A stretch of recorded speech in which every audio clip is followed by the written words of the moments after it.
In this quick guide, I'll show you how to manage projects and log time in Zoho Books, helping you track progress and bill accurately. Start by navigating to the project you want to work on.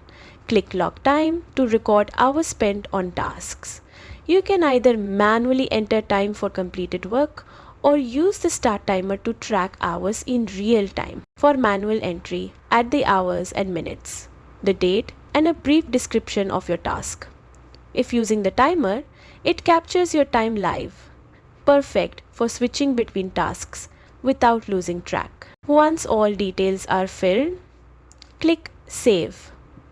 Your time log is now part of the project, giving you a clear view of work done and helping with billing accuracy. That's it. Whether manually logging or using the timer, Zoho Books makes project tracking easy and precise. Like and subscribe for more Zoho Books tips.